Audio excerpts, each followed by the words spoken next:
Rick Woolen has been here before, but not with these stakes. Woolen was a Pro Bowl cornerback for the Seahawks as a rookie. He got benched in 2023.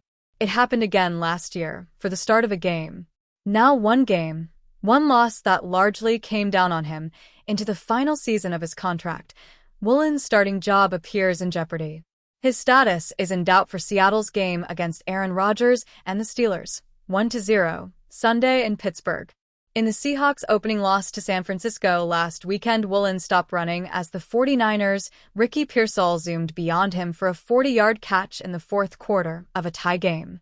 That Niners drive ended when on third down the 6-foot, 4.18-inch Woolen had 6-4, third-string tight end Jake Tonjes cut in front of him and jump over him to catch what became San Francisco's winning touchdown pass.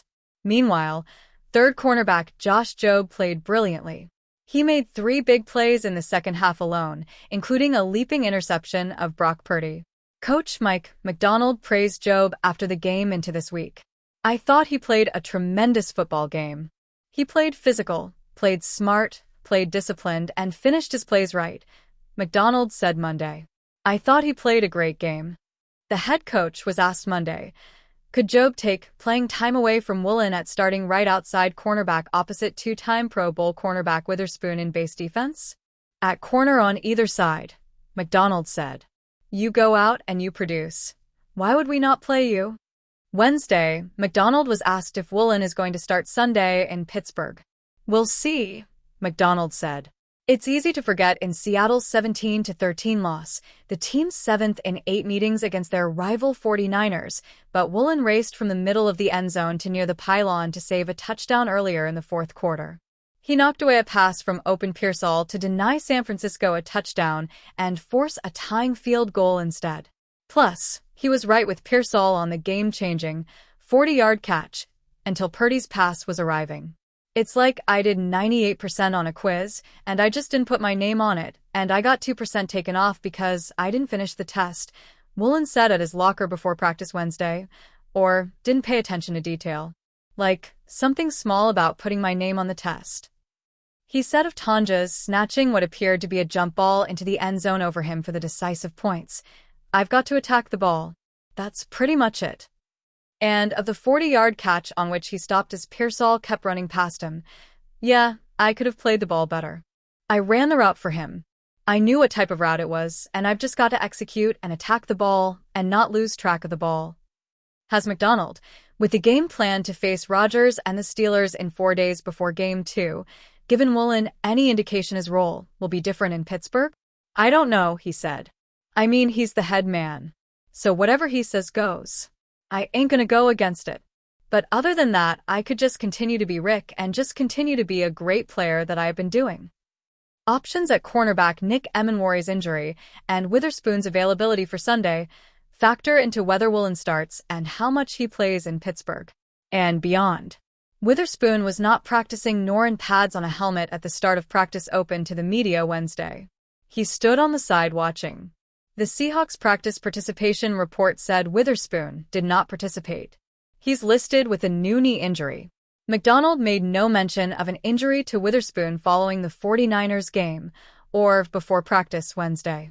He played all 76 snaps on defense in the opener. The head coach did say Wednesday it will be through the end of this week before the Seahawks decide if Emenwari's high ankle sprain warrants the rookie safety going on injured reserve. Such a move would mean he'd miss at least 4 weeks.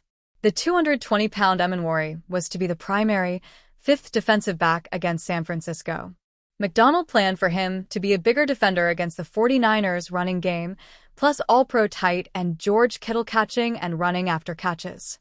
But Emenwari got hurt tackling Christian McCaffrey on the 4th play of his NFL career when teammate DeMarcus Lawrence fell across the back of his leg. After Emenwari left, Macdonald initially tried smaller safety Ty Okada as the 5th defensive back against the 49ers. That failed. San Francisco coach Kyle Shanahan and Purdy targeted Okada for a first-down completion, then an easy touchdown pass to Kittle on the drive Emenwari got hurt.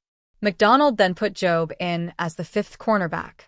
Jobe played outside and Witherspoon moved inside to nickel, slot corner, the alignment Seattle used last season before the team drafted Emanwari.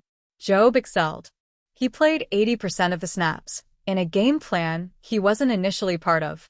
Jobe began last season on Seattle's practice squad after Philadelphia had cut him in the summer of 2024. He ended up playing 60% of the Seahawks' defensive snaps as the fifth cornerback in nickel, first as a practice squad elevation, and eventually signed to the 53-man roster. Wednesday, while saying we'll see about Woolen's status, the head coach said this about Jobe, who had Seahawks defensive backs coach Carl Scott as he college DBs coach at Alabama. I love telling the story because this time last year, he wasn't playing for us. Just a guy that has come in and really bought into the process. The details matter for him. And he does it every day. There's a consistency there that you respect. He's earned these opportunities, which is really cool, McDonald said. If you were the coach of a team, wouldn't you want it to work like that? Guys coming and earning their opportunities, growing as players and as people? That's what he's done. That sounds like a guy who could be starting Sunday in Pittsburgh. The Pittsburgh Steelers' offensive line dropped 3 spots in Pro Football Focus rankings of the unit after season opener struggles. The Steelers allowed 4 sacks and averaged 2.7 yards per carry against the New York Jets. But quarterback Aaron Rodgers defended the Steelers' offensive line in front of reporters Wednesday. Rodgers took blame for the sacks and expressed confidence in the group up front protecting him. I don't think I was moving all that well. I think I kind of ran into 1 or 2 sacks, so I gotta do a better job of using my legs, Rodgers told reporters, biased Steelers now's Alan Saunders. I might be old, but I still feel like I can move around pretty good, and I wasn't moving the way I like to move. The Steelers' offensive lineman facing the most immediate criticism after Week 1 was left tackle Broderick Jones. But in addition to the line as a unit, Rodgers showed individual support for Jones on Wednesday. I really like Brod. I got to know him during training camp. I like what he's about, Rodgers said. I like his attitude. He's a genuinely positive guy. I've got a lot of confidence in him watching my back.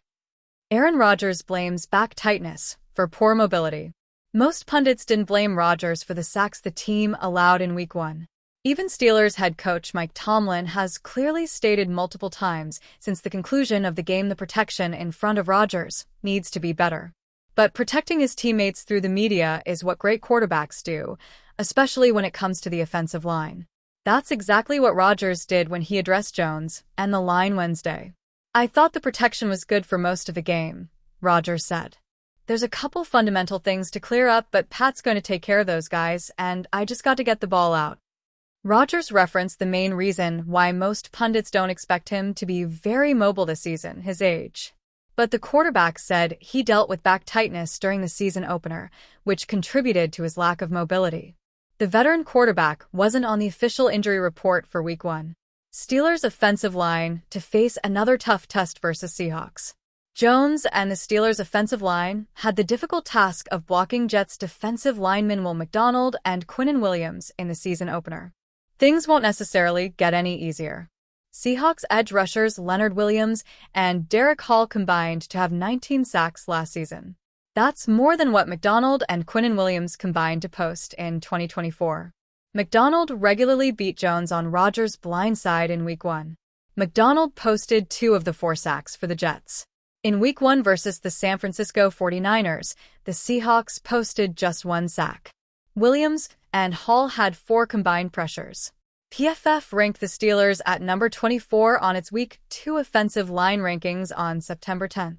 That was down 3 spots from where the Steelers' line was rated ahead of the season opener. Aaron Rodgers rose to prominence and made magic with head coach Mike McCarthy for 14 years with the Green Bay Packers. The two combined for a win-loss record of 113-60-1, including a Super Bowl win, 2 league MVPs, and 8 Pro Bowl selections. So, what did McCarthy see from Rodgers in his first game with the Pittsburgh Steelers? I think it went just like his whole career has gone, McCarthy said Thursday via the Pat McAfee Show. Touchdowns versus interceptions. I mean, it's just amazing, his discipline and decision-making. I thought he looked very comfortable. I thought he just played to the tempo of the offense. The only negative was the sacks, but he just has to get a feel for those guys because, as I touched on earlier, the A and B gap release in the pass game, that's a huge strength of his. I thought those guys, they definitely looked on the same page, and he looked really comfortable in the offense. Rodgers has, by far, the best TD-INT ratio in NFL history. He's thrown 4.37 touchdown passes for every interception in his career. Second place is Lamar Jackson, all the way down at 3.43. Rodgers helped extend that average in his Steelers debut with a 4 TD, 0 INT performance. To McCarthy's point, Rodgers has been pretty good at avoiding sacks throughout his career with a quick release and a great sense of pressure and how to avoid it. He is on pace to take 68 sacks this year, which would be 17 more than his next highest season. The offensive line is at fault for some of that, but Rodgers also made sure to take a share of the blame during his Wednesday media availability. He revealed a tight back prevented him from moving how he would like to. Fortunately, he wasn't listed on the injury report this week, so that may have just been an acute age-related issue with unfortunate timing on game day. Very few, if any, people have watched more Aaron Rodgers tape on the planet than McCarthy. So the fact that he's seeing a familiar product on the field is an encouraging sign for Pittsburgh.